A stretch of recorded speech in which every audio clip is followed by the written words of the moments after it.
Good day, everyone. My name is Paul Kurchina with the Enterprise Architect SAP Community, and I'm super excited about today's webcast. We've been doing a lot of community activities over the last number of years. And last year on November 21st, we're almost coming up on a year from the launch date of the book Enterprise Architecture with SAP. And I probably knew about a year and a half before the book was officially released that it was coming.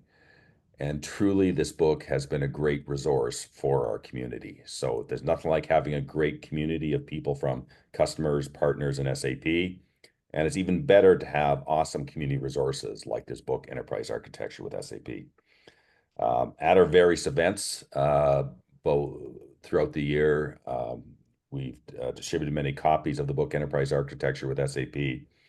And we had some conversations that wouldn't it be great to get together the authors to conduct what we termed a virtual masterclass on the book? So it's a great chance for you that have your copy of the book, have gone through it, to hear from the authors some more details behind some of the topic areas.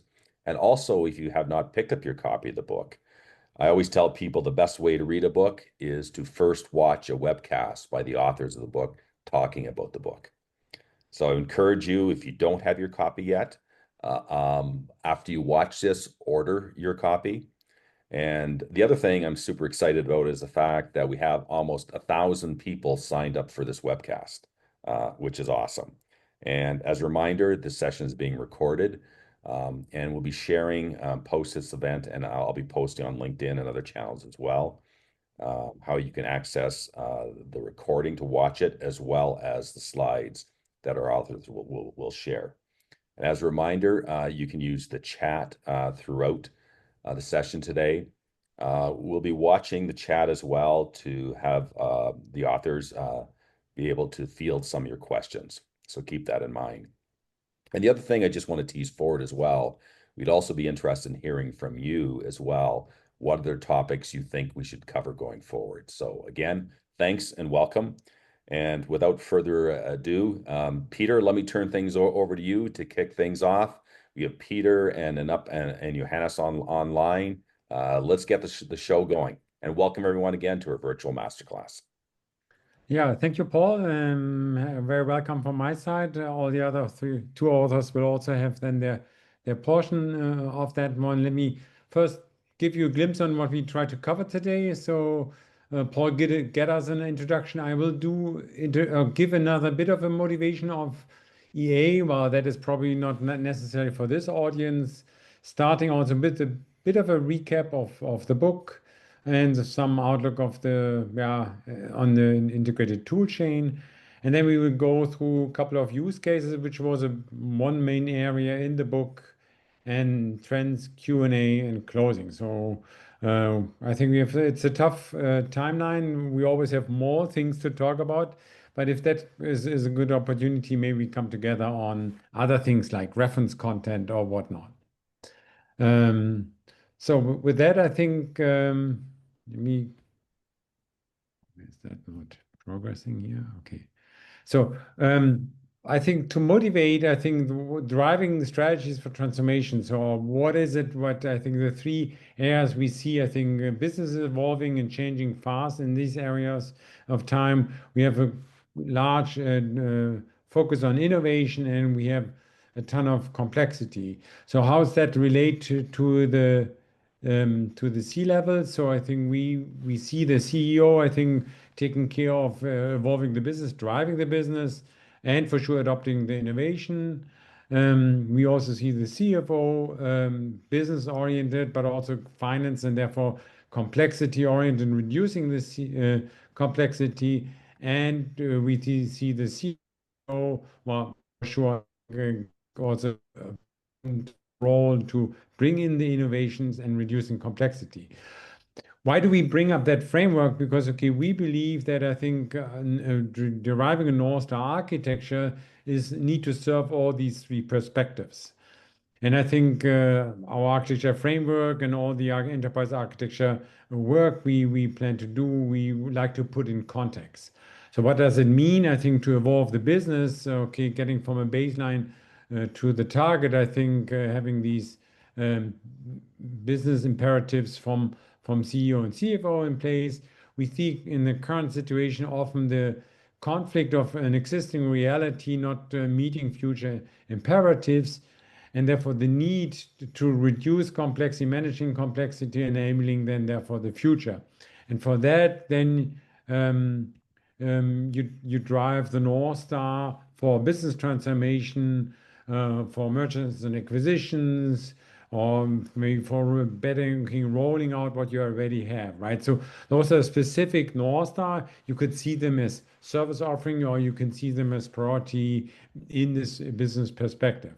And in the same way, when we look on the innovation side, we see innovation needs from the CEO perspectives in terms of market shifts, strategic priorities, capability gaps, and we have the external perspective of innovations in terms of new technologies, AI and whatnot coming into place.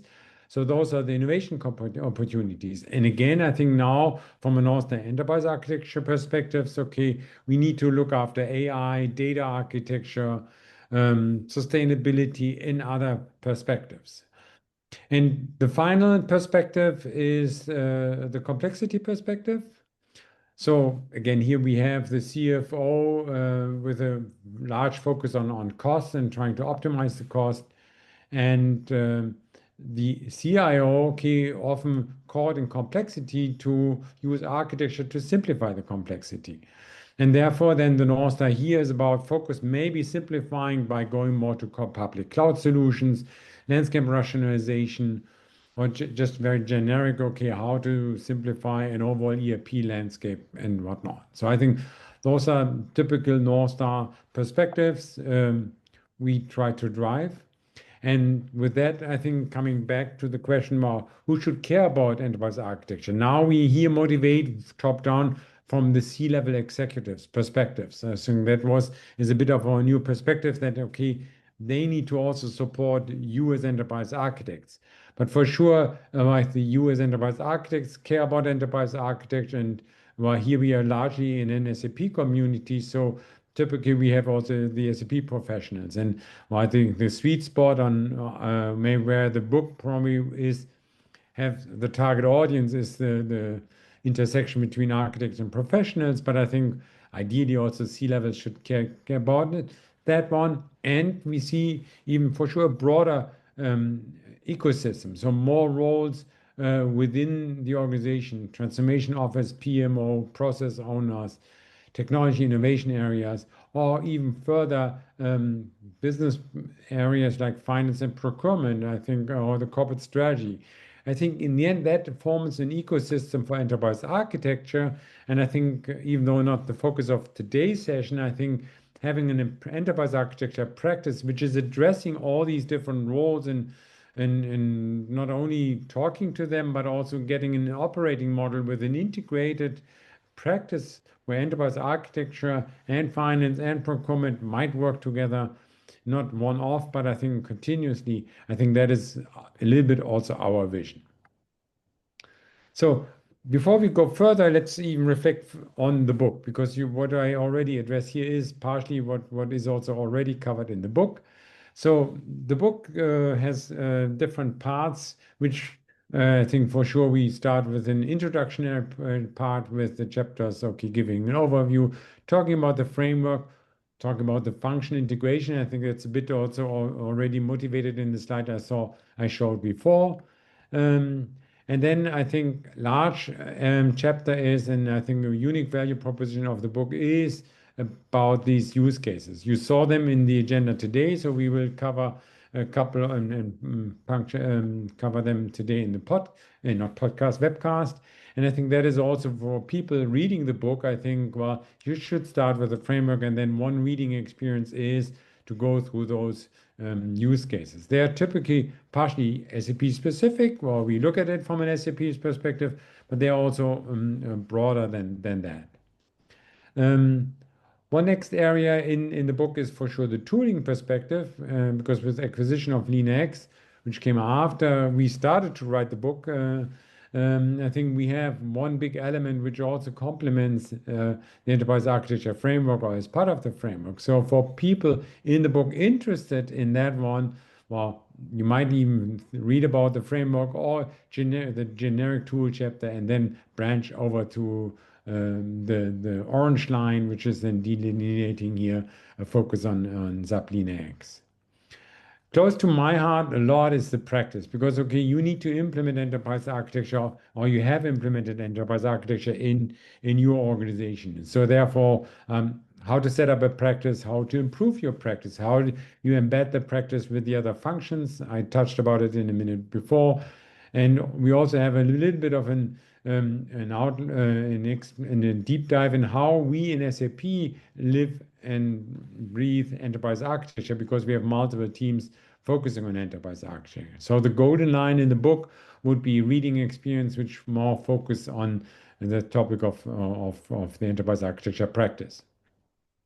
Well, last but not least, I think every book closes with an outlook chapter on big trends. We cover that one in today as well in conclusion and chapters.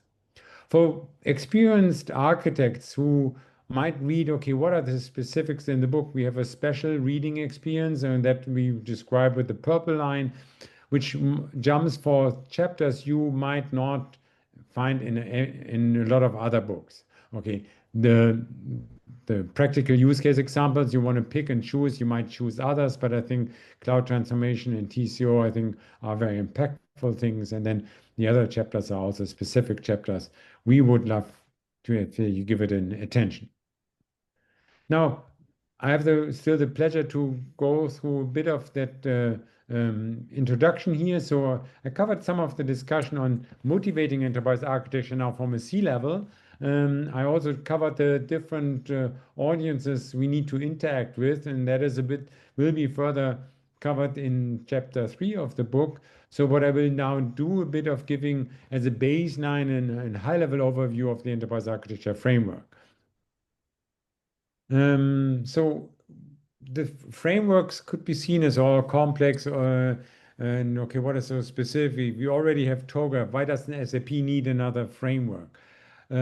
For us, the specificity of the framework is that the dimensions of methodology, the reference content, and the tooling are very much interrelated. So that means the reference content is developed following the methodology and is available in our tooling.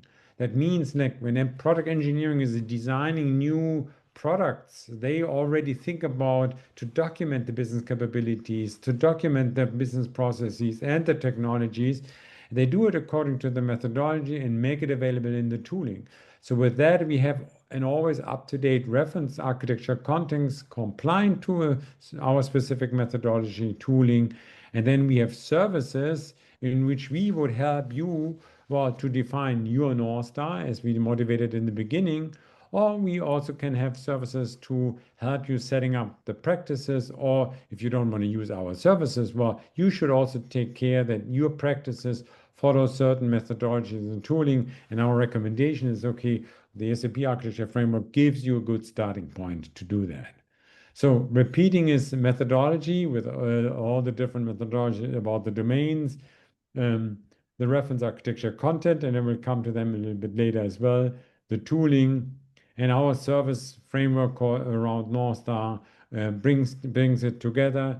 And then practice is help giving, that's where you think about, okay, how do I implement it? What is my culture in my company which I need to implement these things? So you can denote SAP artifacts of the framework in a very classical way that you just list them. Or I think as we like maps, we saw the reading maps, we also have a metro map for our architecture methodology. And that means also how do I navigate from a request of architecture work to the start of the implementation project. And I think not all stations on that map are mandatory or will be needed. But typically you start with an architecture vision, which is the first phase in the framework, very much alike what is it in TOGAF, with stakeholder analysis, the statement of architecture work, solution context diagrams, content diagrams, and whatnot. In this early phase, we also recommend to have a focus on the strategy and motivation pillar of our methodology. So business strategy map, typically we don't define a new strategy just because we are enterprise architects, but we need to relate in the strategy map creation to the capabilities which will help to support the strategy, or we realize that we have missing pieces. And we also then, if business model change, might even go to the business model canvas or creating a business context diagram. A classical business architecture piece of this map is then, okay, centered around capabilities and value flows. But in some cases, you might even think about organizational and roles if they change a lot. We also have the data perspective coming more in. You know that SAP invests a lot in business data cloud and other solutions. So I think there's a lot of focus on data architects and data architecture. We see them in context of the enterprise architecture, and therefore they have their representation in the business architecture already, but for sure later also in the solution architecture. And then footprint diagram is about traceability of a lot of these things, then later also to the solutions. Application architecture, solution architecture, this is why you see some asterisks with more details in the bottom. I think there's a lot of different visualizations available. And for sure, they are the center stage of building enterprise architectures, because in the end, this is where technology comes together, where technology is supported with applications. We have technology architectures supporting the business architectures. But in the end, when you want to know how you want to implement this, you will need to build your roadmap, ideally maybe a work break structure, and then you can start your implementation. It's not a one-off, and like in TOGAF where you have cycles on the ADM cycle, we also recommend that in this framework, I think when you do a statement of enterprise architecture, you do determine in the beginning on what is the focus on your current cycle, and rather than work in a more agile approach. We also have input like the reference architectures, input, etc. A lot of input is available so that you don't start with a with an empty page. And we have governance perspectives also linked to it, in probably not part of the primary architecture, but I think requirements, decision, documentation, risk analysis, and whatnot. Integrated toolchain is the last two slides I will cover, and then I will hand over. So from an integrated tool chain, I think there is a lot of partner solutions also being bundled. But I think as the core of the integrated tool chain, we have from an enterprise architecture for sure LeanIX, which is integrated with Signavio for process managing, process journey modeling, and process. There's a lot of functionality in process. I know that some competitors can also do process modeling in a single suite. But at SAP, we believe that the area of process management in a large area, and there's a chapter on that one as well in the book, is so profound that it makes sense to couple those solutions, but not saying, oh, we only need one solution and trying to put everything in an enterprise architecture tool, because then you would probably do the practice of process management not justice. For solution implementation, I think we have solution manager in the past, now we have Cloud ALM. And for sure, Cloud ALM is still now as a successor of Solution Manager needed to then put things in place. And later, when we see a bit about the data exchange between them, I think once process models have a pretty mature state, then you would then shift over and do the implementation in the Cloud ALM suite. And last addition to the suite, and as I said, there are partner solutions like Tri-Centers for testing and other areas for change management, transport management, and whatnot.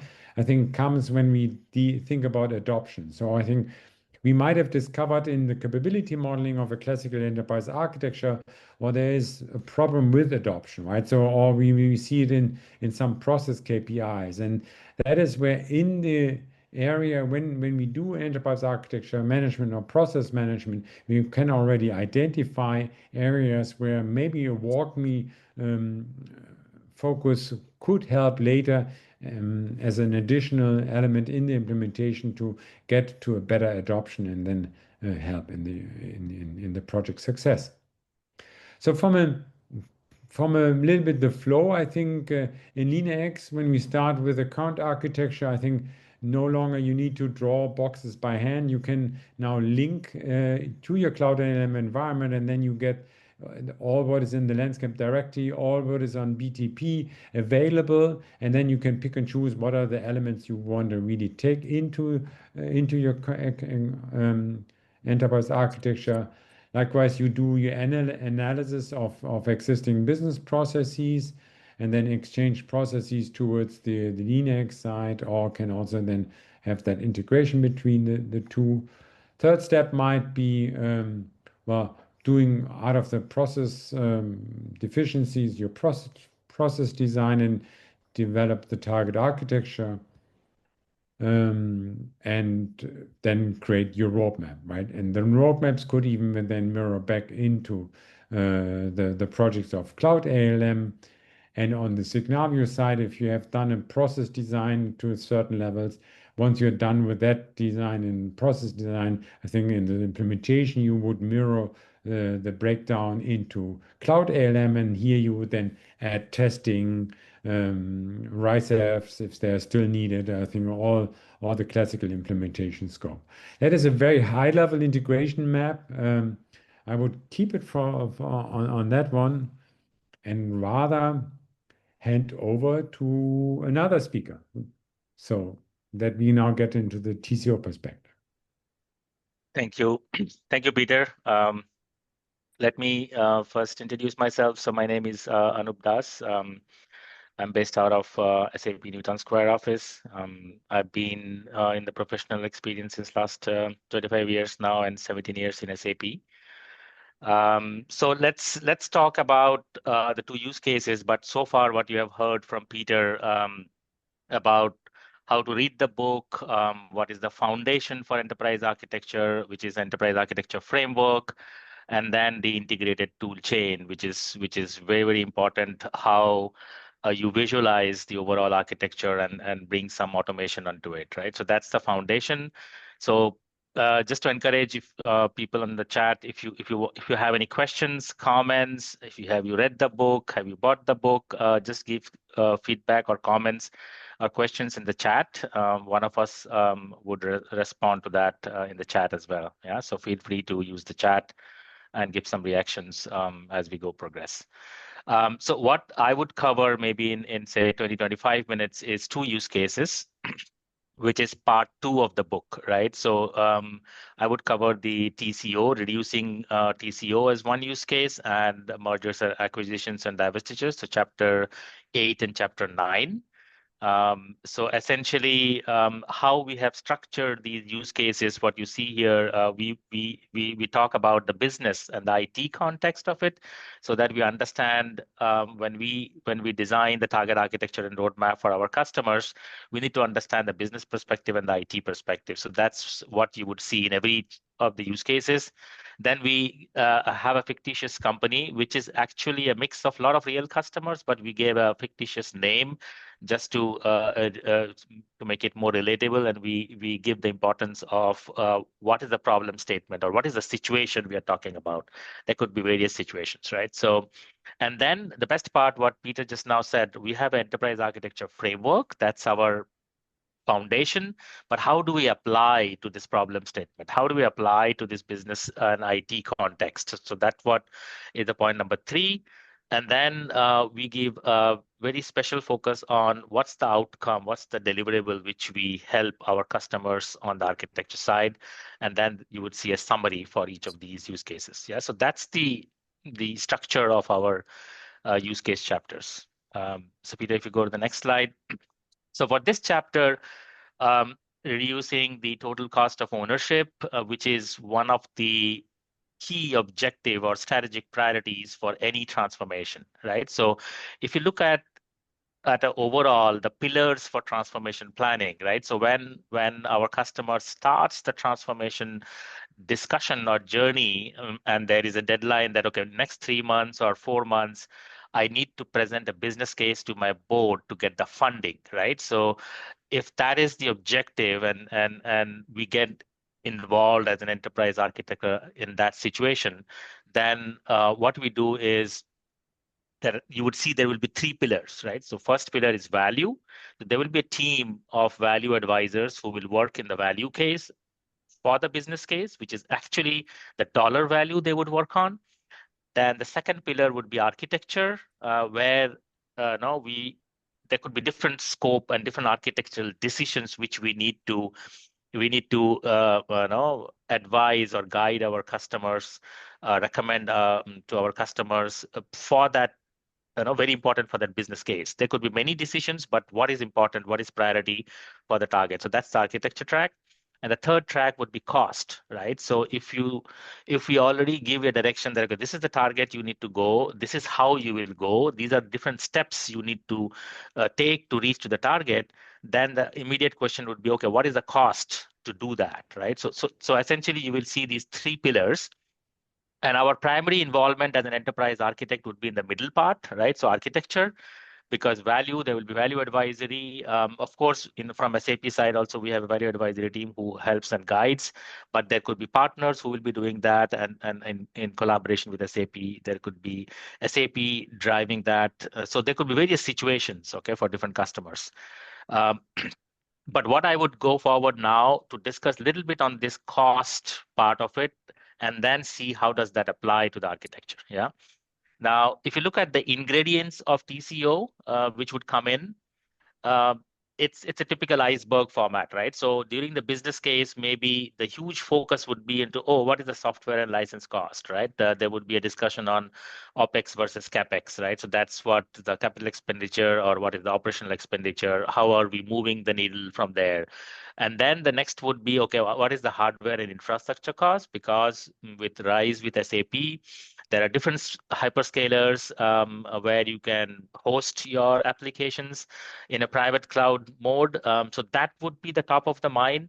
But at the same time, you cannot ignore that there would be an implementation cost. There would be a service cost, associated cost, right? Consulting cost. There would be, if there is a business transformation, there would be a huge change management, right? So from going from, say, on-prem to public cloud or private cloud, and also how the RISE operating model works. So there would be a change management across the team and IT and the business team, right? So that also we need to incorporate.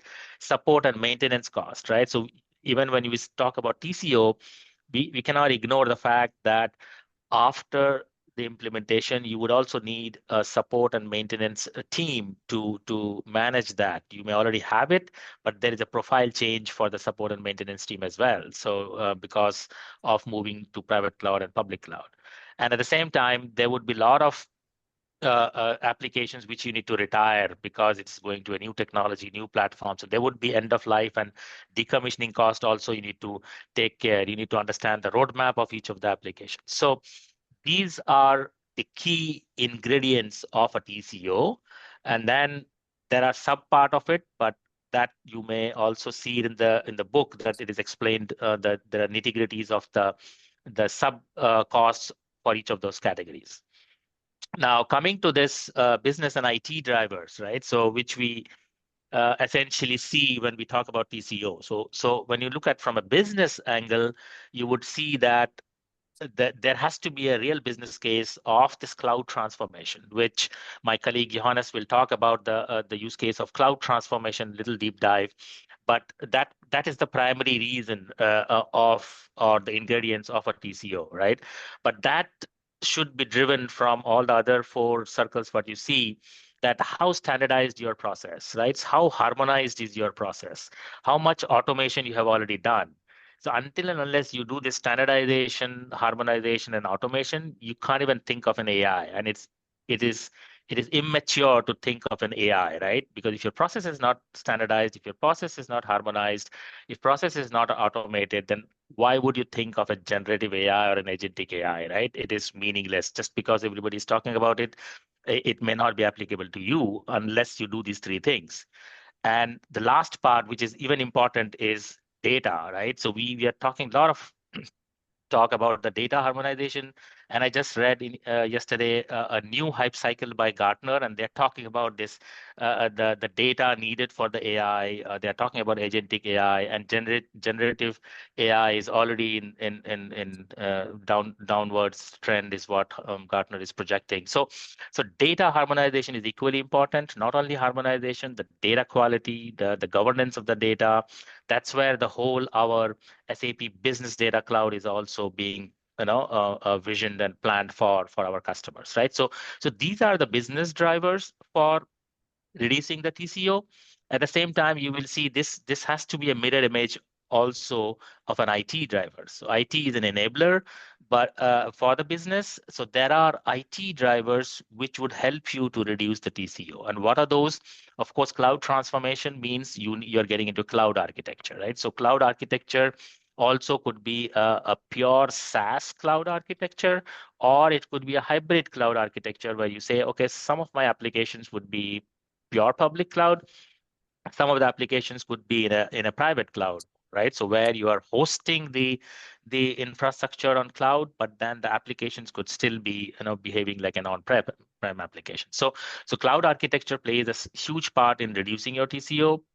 At the same time, you will see there are reasons why customers now want to consolidate their landscape, right? So either there could be a business driver of, say, mergers and acquisitions. There is a strong driver because of the memory size, because of the compute size, because of the storage cost reduction.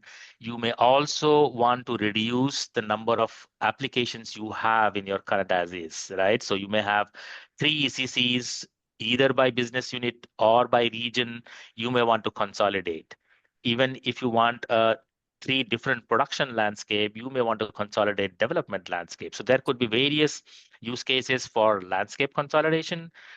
There are various use cases for application rationalization, which means you have to take an inventory of all of your applications, which is a fantastic way to document in SAP LeanIX, where you can do a life cycling of that application. You can do a different disposition status of that application. And we have 2 frameworks in LeanIX called Time and 6R, which you can use to say which are the applications you want to tolerate, which are the applications you want to invest, which are the applications you want to migrate, which are the applications you want to eliminate, right? So that's a time framework. If you have a cloud transformation priority, then you can use a 6R framework like rehost, retire, replatform, and so on and so forth, right? So that's the application rationalization, which will also help you to reduce TCO. Data center centralization, right? So that's also again another, I would say, a complexity which is coming in, that all of your applications could be in different data center, right? In different hyperscalers. There are many customers use that to diversify their hyperscaler strategy. But at the same time, there are many customers who are trying to consolidate or centralize their data center. So that would also help in reducing the TCO. Last but not the least, the clean architecture, which is tightly linked to our clean core approach and methodology. Like how would you reduce the extensibility, right? How would you reduce the custom code? How would you reduce the integration?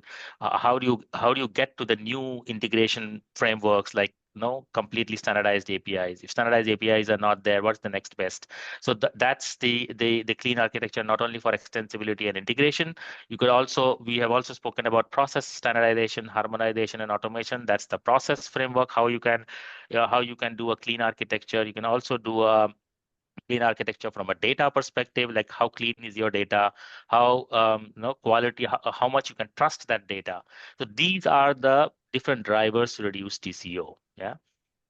Now let's look at a small use case which you will see in the book in pretty detail, but I just want to give a crux of it so that you understand we as authors how we have visioned that. So you will see this fictitious company called Digital Aerospace Technologies, called DAT, right? So this is the landscape on the left side with blue colors. That's the DAT, and they are acquiring a company called TechD. So there are different application landscape there, and by look of it, you can see it is a clear case where, since you are acquiring this TechD, you can consolidate now, right? So when you consolidate, you would see that you can consolidate the ERP landscape, You can consolidate the warehouse management landscape, and you can also consolidate, say, planning landscape. Again, these are the three use cases we have explained here, but there could be other consolidation requirements, which you could also see from here. But primarily, again, this is an application view, right? But we need not look at from an application view to start with. We have to look at the business architecture view to start with, right? Can we consolidate the business architecture, which means is the business capability or the way warehousing is done for that versus the way warehousing is done in Tech D? Can we consolidate there? Where we are doing the receiving, where we are doing the inbound, where we are doing the outbound, where we're doing the physical inventory, can we consolidate those processes? Similarly, for manufacturing, since it's a aerospace and technology company, so you can imagine in aerospace and defense company, manufacturing is huge, right? So it also has a connection. You can already see that PLM Team Center and all that. So there is the PEO processes can be consolidated, right? Can be harmonized. So there are various ways you can think of, but the best structure where you will make minimum mistake is if you follow the SAP Enterprise Architecture Framework and the methodology. If you follow that steps, there are very minimal chance that you would go wrong, because you would try to follow the methodology and you would address each of those methodology steps and the artifacts which is needed for that. So we can move to the next slide. So yeah, so if you look at this, how did we apply this framework? So this is our palette, or this is the list of hexagons or modules, and some say honeycombs. There are different names we have got when we start presenting with the customer. So here for this landscape consolidation approach, for these two companies, if you see, we have utilized the business process because we tried to see which business process can be consolidated or harmonized, which business capabilities we need to prioritize, where are the pain points and opportunities, and the heat mapping of the business capability. And then can we use a template approach, right? Can we say, okay, that is the template which Tech D will adopt? But again, that's broad direction because that has acquired Tech D. So you can say that that will kind of dictate as a parent company. But at the same time, many mature mergers and acquisitions take the best of both the worlds, right? If Tech D is doing certain things in a better way, it's always good to adopt that. Say there could be a warehouse management best practice from Tech D, but the overall manufacturing best practice from that, right? So that's how the template assessment guidelines can look like. There could be an instance strategy discussion. You saw there are multiple ERPs, so there is an instance strategy. Like, can we go into one single global instance? Can we still remain as a business division-wise instance or a regional instance? So that's the instance strategy decision which we work on. Application architecture, like how would the target look like?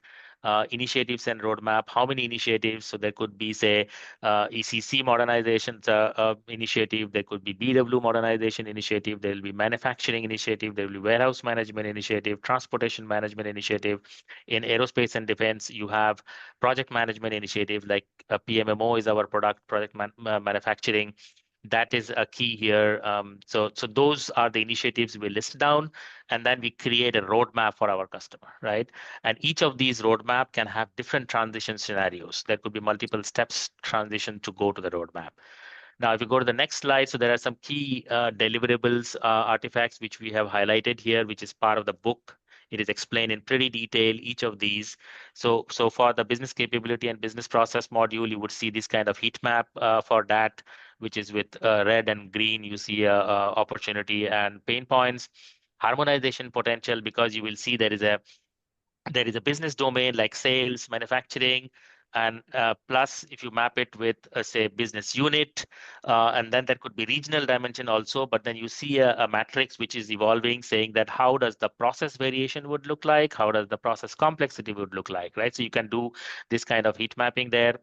And then if you look at instance strategy options below, you see there are different instance strategy options which is highlighted, which we spoke about already. And then the roadmap, there are different ways of roadmap you can also create. This is just one view, which also gives you a little bit of transition flavor. But there could be a business transformation roadmap which is for the business stakeholders. There are application roadmap for the IT stakeholders.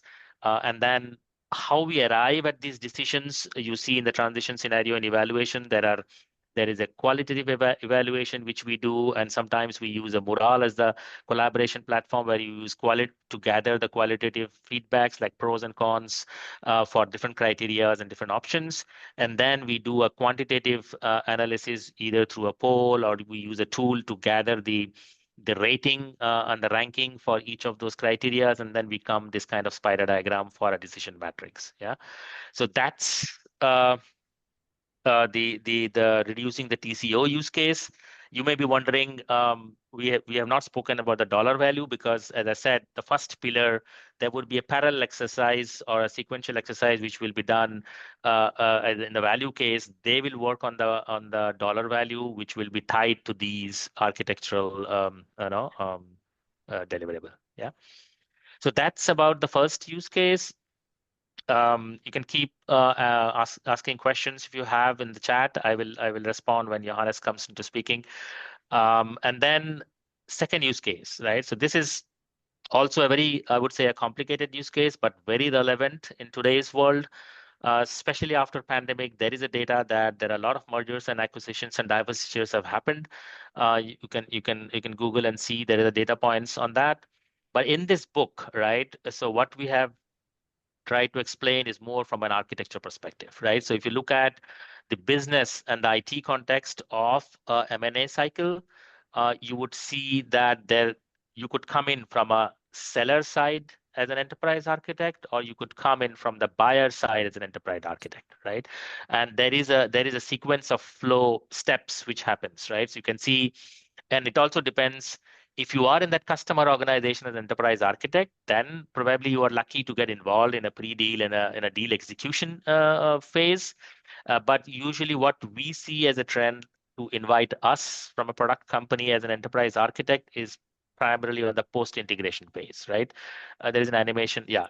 So if you look at these as the complete step, so if you see pre-deal, deal execution, due diligence, post-deal, and a business and IT transformation, usually the trend is they call SAP Enterprise Architect primarily in due diligence or mostly in post-deal, where we see that there are different use cases you can do, right? So you can see from the whole cycle, depending on where you get involved, there could be a strategy and planning in the pre-deal phase. If you are from the seller side, if you're from the buyer side, then you need to investigate, okay, how would the M&A strategy look like if you put an enterprise architecture methodology and framework, right? So say, for example, I was working for one customer where I didn't get involved in pre-deal, but I can relate what happened there. So they identified a market, say it's a Latin America market or a North America market or an APJ market.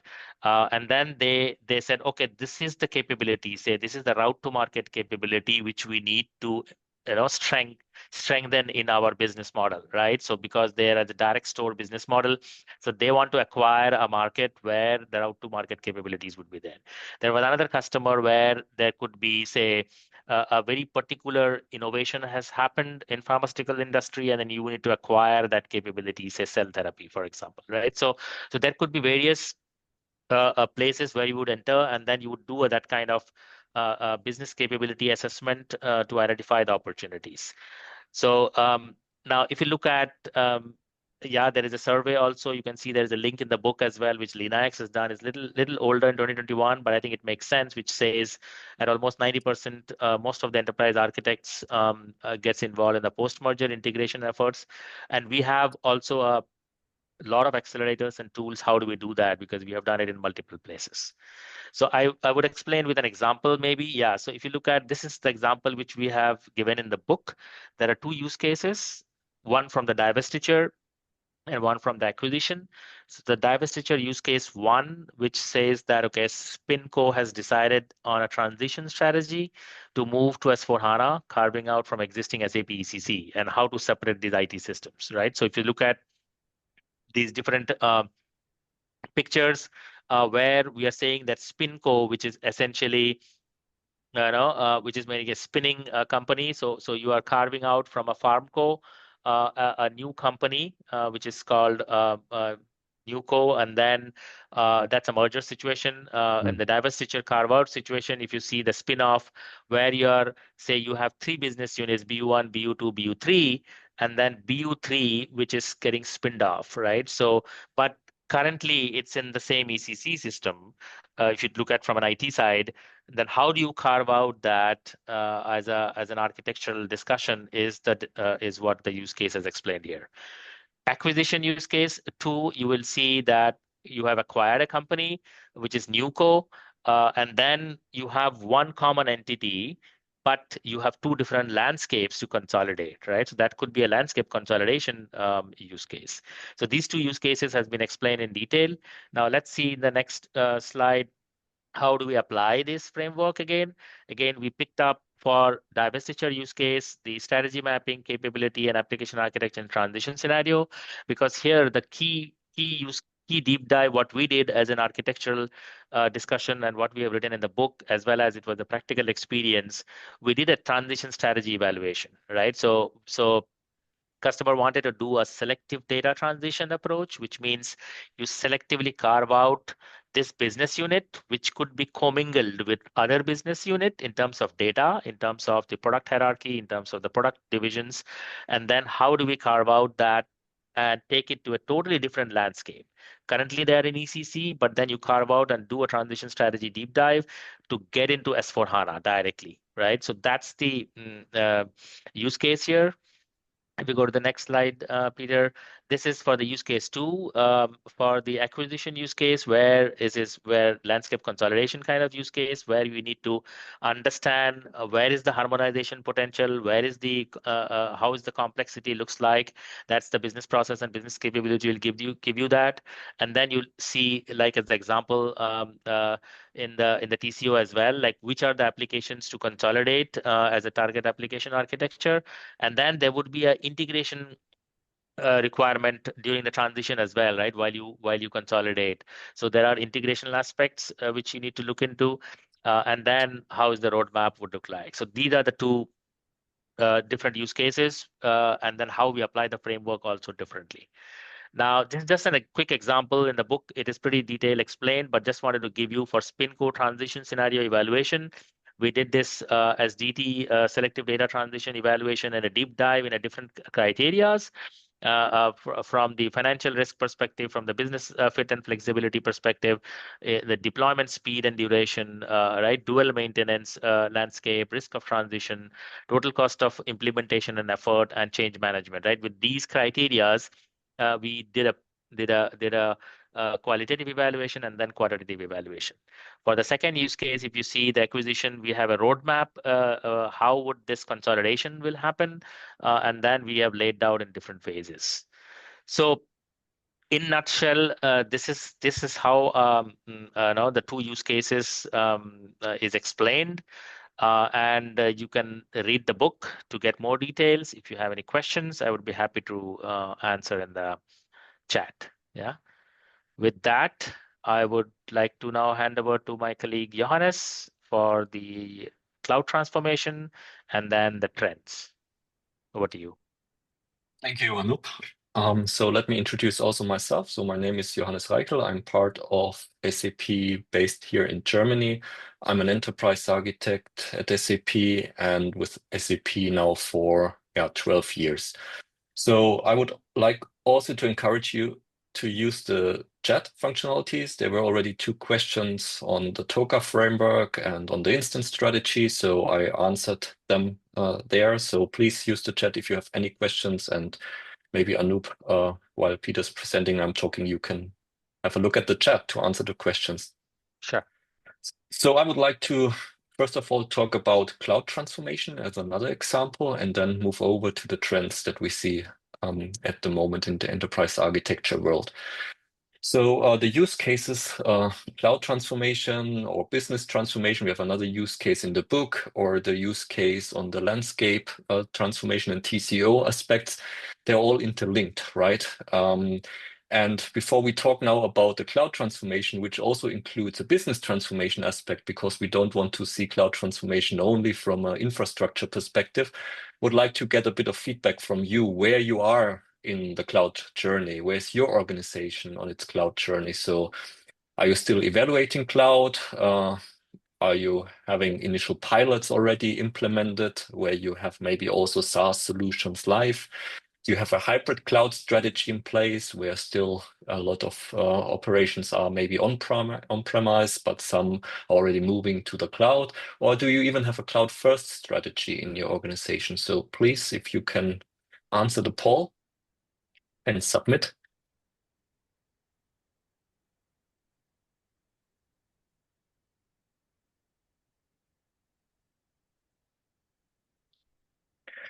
So if we're looking at the results, and I hope everyone can see them now, so it's a mixed picture, right? And I think that also is going aligned with what we see at our customer base. So we have 37% of participants who have a cloud-first strategy in our organization, which is already quite a lot. Yeah? And then hybrid cloud following is almost the same percentage, some initial pilots and some still evaluating. So I think that matches also with our observation that we have some of the front runners of our customers going really for a cloud-first strategy, even large manufacturing companies that really move all in when it comes to cloud. But I would say still a majority also of customers are evaluating cloud and having hybrid cloud strategies in place. And we will now look into one of the use cases where we actually also see one of the rather hybrid cloud strategies, but moving to a cloud-first strategy. So we will look at a company called PumpTech. So as all use cases in the book, those are fictitious companies, but they are all based on our experience with our largest SAP customers worldwide. So PumpTech is a leading manufacturer of pumps. They have their strengths definitely in the R&D world and in the engineering expertise, and they have built their reputation around exactly that, having established as a market leader with loyal customer base. And the current business model is primarily a traditional one, so meaning they sell physical pump units and then they sell maintenance and services around the pumps that are installed at the customer. So this is still the main revenue driver also for this traditional business model. And the market approach is really customer focused. It's rather risk aware. So a traditional manufacturer that we see from many industries. But now PumpTech is evolving, and they have also a new CEO hired. They have a chief digital operating officer hired, and they now think about the next step to evolve PumpTech as a company. And one is called Pumping as a Service strategy that is now in place. And this will move from the traditional manufacturing towards a subscription and pay-per-use scenario. So instead of selling the pump and then providing services, customers can subscribe to pumps, and then they get charged by the actual use of the pump. So the ownership stays with the PumpTech company, and the customer is paying based on a subscription pay-per-use scenario. And in order to enable that business model, PumpTech is thinking about a cloud platform because they need to swiftly move to that new business model. They have still a large legacy base that they have to maintain at the same time. So they cannot wait for the legacy business to move their platform to the new world and to adapt new processes. So they want to be very fast, and the cloud is seen there as the right approach to do it. Also, when it comes to IoT-enabled pump integration, the real-time monitoring, predictive maintenance, and so on. So this is all seen in the cloud world. And this is, of course, a challenge for PumpTech because they have the coexistence of their traditional business model together with the subscription-based model. So if we move to the next slide, we will see the baseline architecture that the company currently have. So it's SAP centered. They have SAP ERP, meaning SAP ECC system with some of the well-known modules in the area of finance, controlling, plant maintenance, production planning, and so on, quality management. And then they have for the detailed production planning, they have the APO solution in place with PPDS, production planning, detailed scheduling. They have, for the whole supply chain part, they have extended warehouse management and transportation management. And then, of course, they also have, as every customer of SAP, they also have non-SAP solutions in the landscape, like MES system, non-SAP CRM system. Well, and in the SAP area, also HCM for the HR topics and SRM for procurement-related processes. So that's the as-is landscape for the traditional business model. And of course, as a lot of customers, also this ERP system is heavily customized, modified to really meet the needs that have been there in the past. So now, if we move to the next slide, now the challenge for this PumpTech company is really to move to the cloud, considering also the new business model. And our scope as an enterprise architect for this first analysis is also based on this North Star framework that Anup already presented with the hexagons that you can see here. So we have selected here a few that we discuss in the book in more detail. First of all, we start with a transformation readiness analysis, because moving to the cloud is not only a technical migration, it involves the whole organization. And it's good to know before you start such a cloud movement, how ready is your organization to move to the cloud? Where do we maybe see some potential roadblocks coming up, and how can we mitigate that? Then we also, of course, look into the business architecture here, mainly on the business process side, together with the business process intelligence, because we moving from ECC, we also to S/4HANA, we also want to leverage new processes. We want to leverage process innovations that are coming in. And that's with process intelligence, we can analyze the processes, we can derive recommendation based on the processes, and we can look into innovations that are coming with the processes. In addition, of course, instance strategy is an important topic for any customer moving to S4, thinking about, is the instance strategy from the past the right one, a new setup, also in terms of cloud deployment needs maybe a rethinking. And then, of course, application architecture as one of the core it's always required. And then we will look also in some technology platform related topics like AI, how we can leverage AI capabilities, how we can integrate the legacy systems with the new cloud systems. We look into extensibility because we want to drive a clean core. And then from a roadmap and transition perspective, we need to think about how to transition. Is it a greenfield transition or is it a brownfield one? And then at the end, all comes into initiatives and roadmap. So this is the scope. And then each hexagon has then some deliverables that are explained in the book. So now here on the slides is just some examples without going in all the details today. But first of all, we start with a stakeholder map where we need to understand in PumpTech what are, for example, promoters that have a positive attitude towards this cloud move and have a high level of influence. So it's the CEO, as I explained, there's a new CEO with the chief digital officer. They come with new ideas to move to the cloud. But also we have opponents that we need to satisfy. Here at PumpTech with a rather negative attitude, but still high level of influence, like the CIO who was there for many years building that legacy systems. And it's maybe hard for him to move over to the new cloud, especially also with the senior IT technicians that were responsible for maintaining the solution and then moving to the cloud. See there some risks and concerns coming up. So it's important to have this stakeholder map, because when you're now planning the next steps, you need to think about how do I deal with all these different stakeholders in the organization. Maybe to the next slide, please.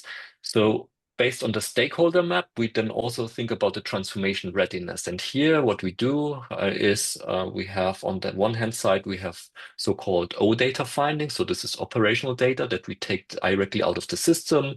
Like the second example here on the slide, we can analyze how much custom code is used, because there are reports available.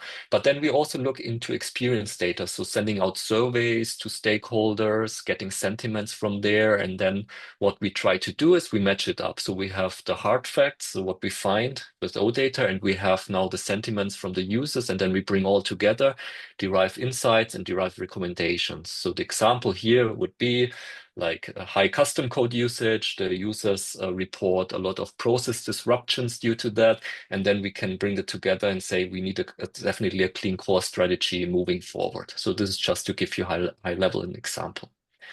Next slide, please.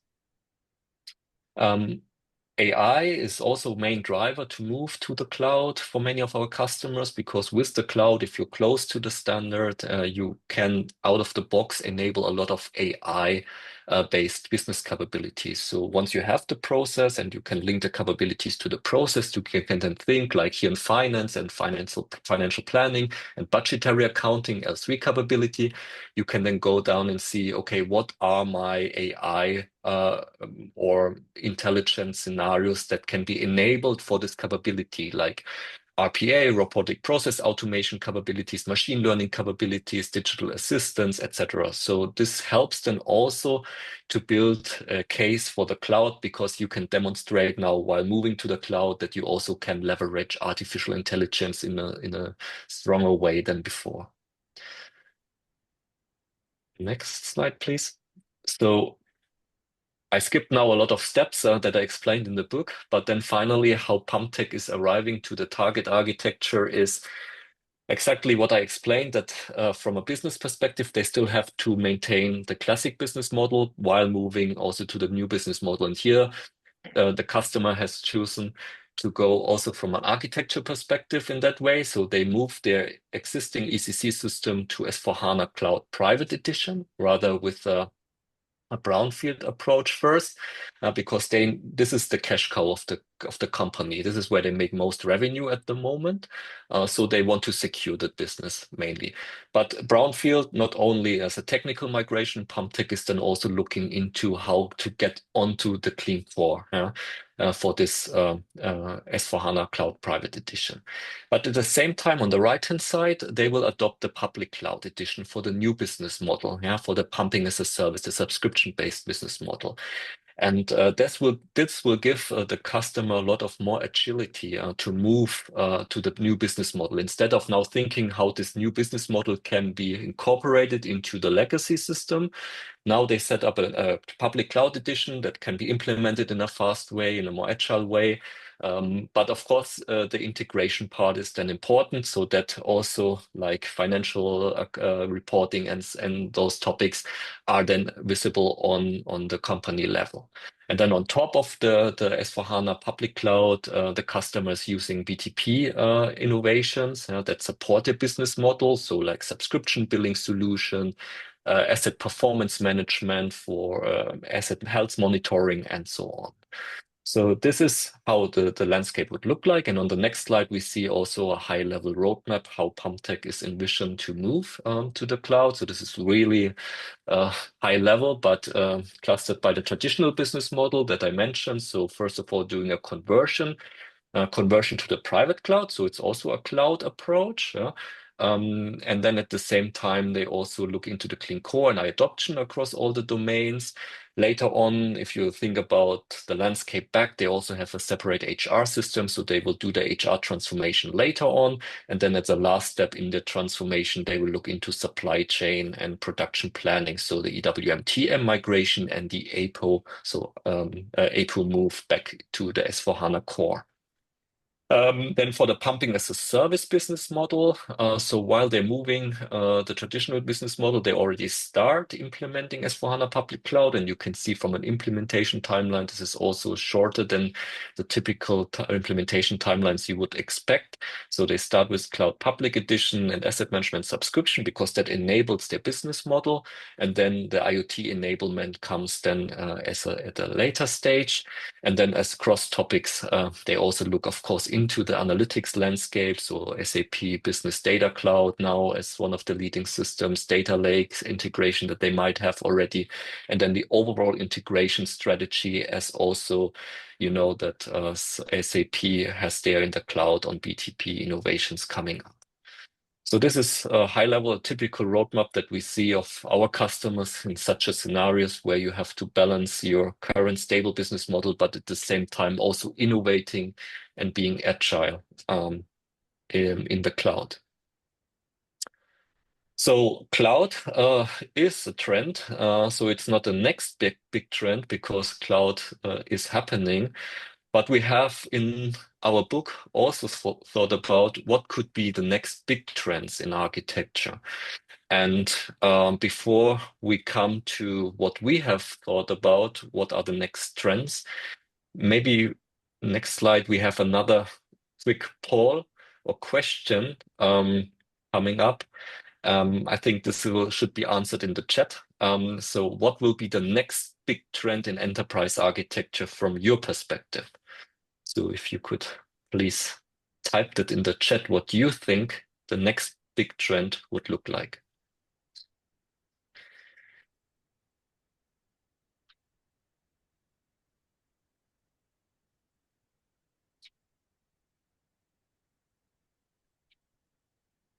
Or maybe can think another 30 seconds before I move over to.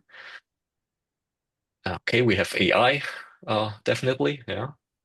AI integration as a trend mentioned. Yeah.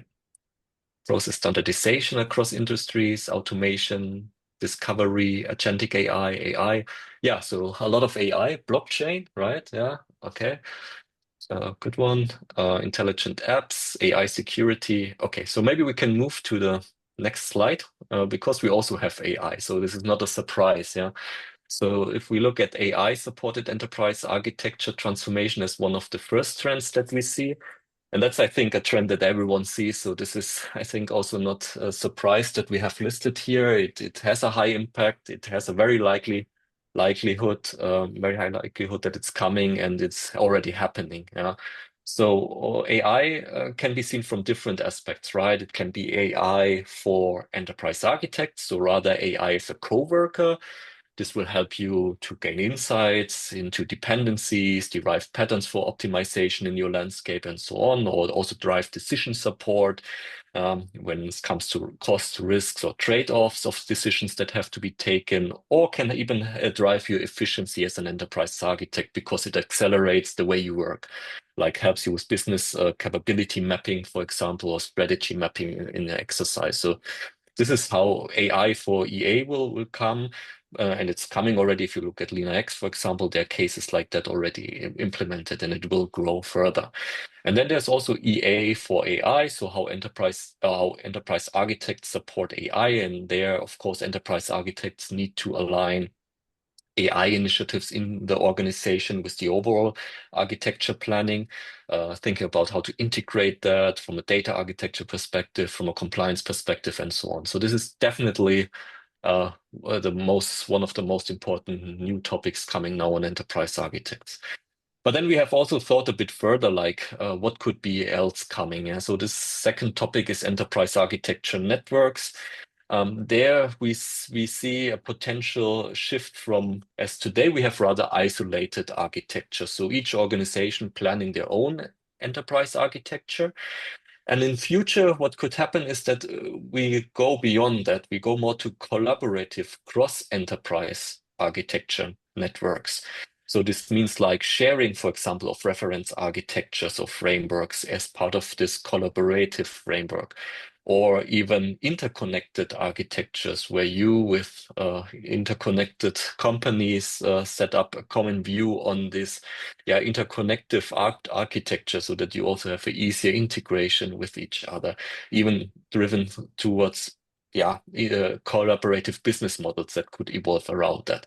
And we see that happening not on enterprise architecture planning level yet, but like if you look at Catena X or Gaia X, so those are automotive driven initiatives here out of Europe, we see that already happening, that organizations collaborate across their own boundaries. Then another use case is enterprise architecture-driven innovation. So here's more like thinking about enterprise architecture as a digital twin with auto-discovery functionalities, getting live architecture, so not a month activity to collect all the data, but instantly if there's a change in your physical architecture, it gets reflected in your enterprise architecture, and you can even evolve it further to simulation capabilities. If you change something here and there, how would the enterprise architecture react to that? We have at the fourth topic, the continuous clean architecture. I come to that on the next slide, but first of all, I would like to talk about the others. So global networks, we also see as a potential trend, but with a rather low likelihood. Here, the ideas around the metaverse. So using virtual reality and augmented reality which then opens up a lot of room for collaboration across organizations or inside an organizations. You can think of more immersive experience. Yeah, you can invite stakeholders to this metaverse to consume the architecture, or even create cross location collaborations or global communities, talent networks around that. And then agile and iterative architecture is also something that I think is happening already. So moving away from this waterfall approach to more agile ways of working with enterprise architecture and the iterative design. You will see that also in the book, how we apply that. And also our SAP Enterprise Architecture Framework fully supports this iterative approach. And then lastly, but I will talk about that as well as one of the upcoming slides, quantum computing as a maybe more forward-looking trend. So maybe please move to the next slide. So just continuous clean architecture is one of the trends. So you all know the clean core paradigm, probably from SAP, which is centered around the processes mostly, with also other dimensions. But we think clean core could be further evolved to the clean architecture, so on the whole enterprise architecture. And what is the idea behind it? Is that we first, before we start with our architecture work, we define architectural KPIs. So how would we measure a clean architecture? And then once we have the KPIs derived, we do an assessment of the current KPIs, how we would measure them. And then we plan our architecture activities. So we will derive target architecture, we derive a roadmap. And once we have that, then it comes to the cycle, where this gets implemented, it further evolves, there are changes happening and so on. But in the cycle, you always measure where are we in terms of the KPIs and where we need maybe to also adjust it. And this is a good way not only to measure the clean architecture, but then also derive what is the value that you get out of the enterprise architecture. So we see that as one of the evolving trends, where we also from SAP would like to contribute here. And then on the next slide, so a more forward-looking trend, quantum computing. We put it there because everyone is talking, especially I think since last year and this year, there are a lot of almost daily or weekly, there are new headlines of companies investing into quantum computing, new breakthrough messages, how many qubits have now been enabled, how much faster this and that could run. So if you follow the news, you will all see this buzz. And it's still, from my perspective, not clear if quantum computing is really something that is going to happen on an industry scale within the next 3-4 years. But it's definitely something where a lot of large companies, including SAP, are investing and expecting to come there at a certain point in time, a breakthrough. And when this happens, this will also, of course, have an impact on enterprise architects and enterprise architecture planning. So this is captured on the next slide. Again, if we think about our honeycombs and the areas where we see things happening, so with quantum computing, there could be new business models enabled because it helps you. Quantum computing helps you to redefine processes or really improve processes in a way you could not imagine today. So quantum computing will not solve all issues and will not be applicable to all processes. There are certain areas where processes will not improve, will not be benefiting from quantum computing, but all around, like, let's say, optimization, inventory optimization, for instance, or planning, like demand forecasts and so on, or planning, production planning capabilities, this will all be heavily influenced by quantum computing once this is available. But then, of course, it has implications on the data architecture because a quantum computer works with these qubits. It's a completely different model, how data gets also stored. It has a different instance setup. You cannot combine a quantum computer with a classical server infrastructure. So you also need to look into how this instance from a productive and non-productive way looks like, especially then also from a technology dimension. How would you deploy a quantum computing? How does scaling relate to quantum computing? How can AI use cases leverage quantum computing? And then, of course, how a quantum computer would integrate with your existing landscape. So I'm not saying that we have answers here for these topics, and I cannot promise also that we have the answers in the book. We don't have the answers to the book, but we have some thoughts, high level, around those topics here in the book. But that's definitely, once quantum computing becomes reality, enterprise architects will also be at the front to think about these topics from an organization perspective. And with that, I would say we have covered now the main content of what we wanted to present today. And we are in time. So yeah, as you know, and you have seen the chapter structure of the book, and maybe if you have bought the book and read the book, you know what topics we cover in the book. But we would like to also understand from you, because we're thinking maybe of a second edition of this book, because this field is evolving so fast. Yeah, we need to catch up with some of the trends and new tools and topics coming up. So in short, what are the top architecture topics you'd like to see in the second edition of Enterprise Architecture with SAP book? Could you please write it down in the chat?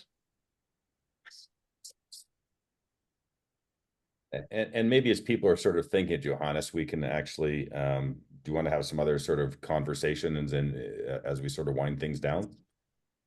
That makes sense? Yep, makes sense. Great. Nice to see some comments coming in. So gentlemen, and reminder our audience, as you're throwing in that, we just want to wind down and chance to sort of field some questions. And I just have some questions with you folks in terms of how you've seen people using the book. I mean, it's been interesting to see some of the feedback. I've heard great comments about people using it to help with their EA SAP certification and other usages. So any comments from any of you and sort of what you've heard from some of the people you've talked to?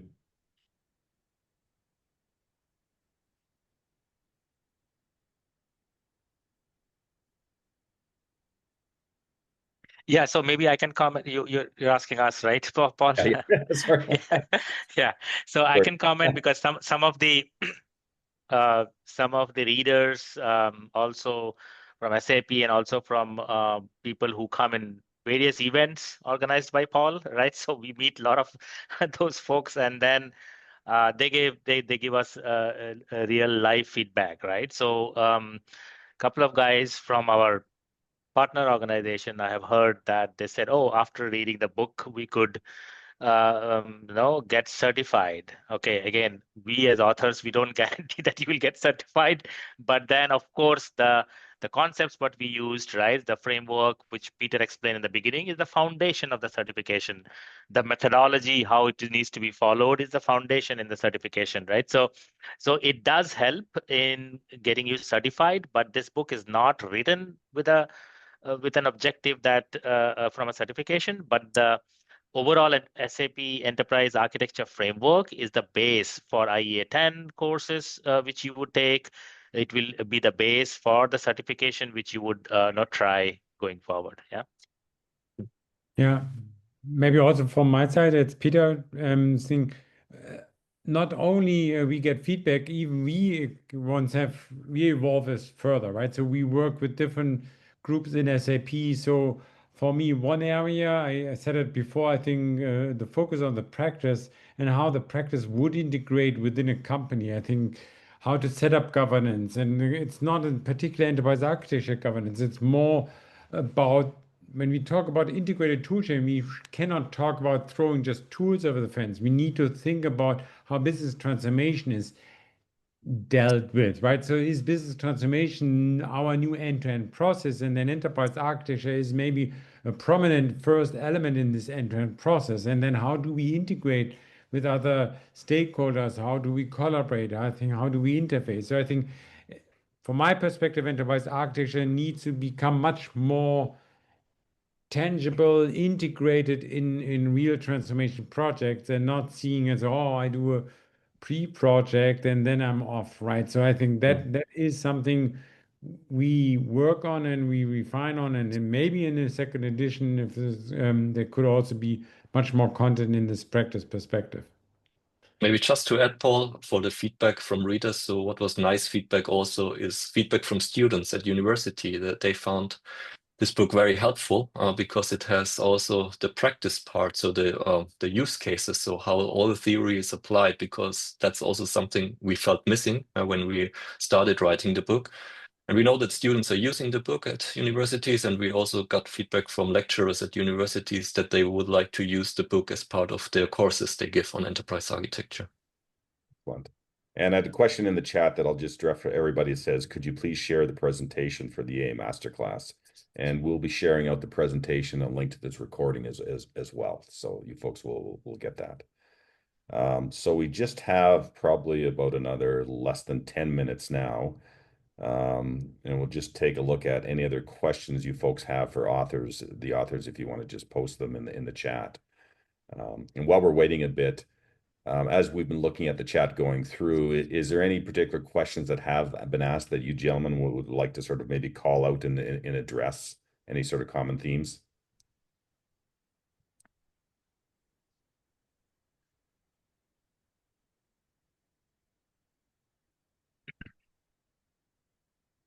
I think the agentic AI is a common theme I could see that is more, I would say, futuristic in roadmap. I also shared the public version of SAP AI white paper link. You can look at that. So SAP's vision on how SAP looks at AI and business AI. That would help. It's a PDF you can download. It's a public document available. I shared the link in the chat. Yep. Excellent. Go ahead, Peter. Sorry. Yeah, what I see is also this, there was something on EA impact measurement. So I think measuring architecture, so it is a big focus as well, right? So, and actually also when I work with customers, I've seen some who are already very much advanced on that one. It's a bit of what is the culture in a company.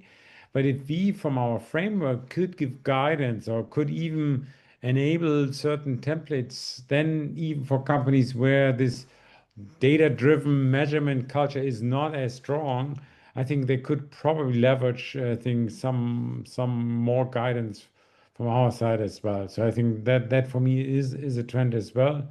I know, I think in business transformation management, I think LeanIX, they have some dashboarding capabilities, but we also need to holistically then see how architecture, process management, all the things around data are now all coming together. I see And a question. Sorry, go ahead, Peter. Go ahead. No, go ahead. A question about the book available soft copy. Yes, there's actually 3 different variations. There's the hard copy, there's a soft copy, and there's actually a variation, which is the bundle, which for minor incremental fee above the hard copy, you actually get the soft copy as well. So that's also available. Now, questions here is, I have a question on governance and risk. What governance mechanisms are needed to ensure ethical, safe, and explainable agentic AI? That's probably a broader topic for another time, unless anyone wants to sort of address that a little bit. Well, I think governance has very many, I think, well, AI as a really, let's say, technology which shifts the way on how things are being done, right? So that needs that I know that there are even discussions in societies, right? So it's broader than just an technology evaluation, right? And I think, and then what conclusions are being drawn, and there are some saying, hey, we should not restrict this too much, and then others, okay, but if we depend too much on the new technology, I think the SAP takes a very dedicated approach. Okay, we don't dream of a big AI running enterprises, but we rather see how specific functions are being supported by AI. And so that's or how can intelligent apps being developed on top of data in BDC, et cetera, et cetera. So we make use of it. I don't see AI yet as a core big danger because, okay, AI takes control. I think AI for us in SAP is a very nice, let's say, additional tool set which enables us going much faster or better in certain functions, but it won't replace ERPs. I know that there was a discussion on that one. Will ERP solutions still be needed when we have AI? I doubt that. Okay, but I think that is another discussion on its own. I wouldn't say it's a discussion for a fireside, but fireside chat. But I think it's definitely probably not being answered in 5 minutes. here. No, there's I, one. Go I ahead. Go can ahead. no, I can just add one line. I mean, of course, SAP's AI strategy, if you see, right, it mentions that we strongly focus that it has to be relevant, reliable, as well as responsible. And it is, SAP has explained what does these three words mean, right? Relevant, reliable, and responsible. And if you see from a responsible perspective, exactly it addresses that the AI, what SAP Business AI, what SAP will develop and deploy, that will be deploying very ethically with high standards for security and privacy and compliance, right? So I think that's a huge focus. SAP takes very serious and strict measures on that. Whatever AI will come out from SAP's perspective. And the other thing we've been talking about for our audience and for you, Jim, as well. I know, Peter, you and I have had this conversation about the quote, the AI augmented architect, right? Independent of SAP or other products, what can architects do today to augment themselves? So we're working on sort of some framing and some sharing with architects in terms of what they're doing today to help them in their day-to-day job. Any commentary on that? Maybe what some of you guys are doing or seeing or thinking about and how to augment ourselves? I fully agree, and I think here it's not just the dual assistant which I can ask questions, but I think it's really going into this agentic thinking that I think that outcomes can be then materialized in our architecture tooling, right? But we see it more that we have a kind of a workbench, so that I think we can, and then that the AI would then also interact with enterprise architects. It would propose maybe, okay, assessment frameworks. And then I think when that agentic workbench, or however you would call it, I think would interact with the architects, that they could then reach out to other stakeholders and get input much better. So I think it's a collaborative way of using AI in our day-to-day work. I think that's what we envision, and it could be also for us as consultants, but it could be also very well for enterprise architects, because enterprise architects I see as consultants in their own companies typically as well. So that is another trend. We have some concepts in mind, and so we are more or less actively working with it, but I think it's these things also need some time to mature for sure. I was blown away last week. I met with a gentleman, a friend of mine who's an analyst, and basically before he met with me, he uses, I think, Gemini Deep Research. I'm not sure what it's called, to basically have it do an assessment, look at me, and basically what he does, determine the opportunity areas. And I was actually blown away by in essence, the research report it produced and the recommended recommendations for opportunity areas. I think that scenario where architects doing research on different topics and themes, right? That is low-hanging fruit in terms of what people can do to help them. Yeah. Good. Okay, so we just have a couple of minutes, and we'll try to get back some questions. I know maybe some few questions outstanding in the chat. So, gentlemen, I'll just go around. Lastly, for our audience, is there sort of one key thing you would like our audience to most walk away from some of the insights you've shared with us today? And Johannes, since we had you up third, why don't we get you first on this piece, then we'll go to Anup and Peter to close. I think important, and there was also a question in the chat to take away, is that we have this enterprise architecture framework, and it not only has the methodology like TOGAF, but also the reference content and tooling support, so you can immediately start your enterprise architecture activities with this framework. And by the way, let me throw in there quickly, we did a great session on it yesterday on the SAP Enterprise Architecture Center. So folks, check into that more. We'll drop in some information in the chat, but it's interesting stuff in that regard. Sorry, Anup? Yeah, I think one key takeaway, which I want the readers and the participants today, look at these use cases, what we have captured here. Again, this is just, I would say, tip of the iceberg. The experience, what we have shared collectively between me, Peter, and Johannes, and our team called SAP Transformation Hub, right? So these use cases, what we see from a customer perspective, is the real use cases. And then what Johannes said, like when you try to map this framework with these use cases, I would say your life will be more predictable and more structured, right? Otherwise, when you go into customer and face the customer, the kind of questions they would ask, because the problems what they're facing in the architecture, you will be confused if you don't use a framework. So our framework helps give that guidance that how do you bring method to the madness, right? So I would say that these use cases would help you to relate to your use cases, what you're facing for your customers. Yeah. So that's probably my guidance for the one takeaway. Lastly, Peter? Yeah, well, one thing I think things will evolve, right? So particularly on data, now there's a lot of focus on data and the shout out of, oh, we need data architects. But I think from methodology, we will probably also sharpen that one. So I think even the methodology has a good quality. I always see improvement potential, and we are working on reference content also for the data layer. This is in the making. Today, if you would log on in Linux, you would not have access to this. But I think those are things not far out in the future, and expect also more things to come. If that justifies already in second edition of the book, let's see. So we are at least open to think about it.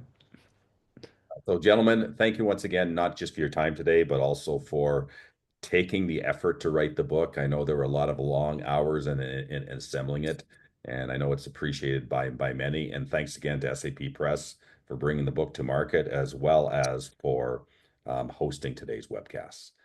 And we'll be SAP Press will be sending out a link to this recording as well. So again, thank you. And thank you everyone who joined us today. Have a great day, everybody. Thank you. Thank you. Thank you, everyone.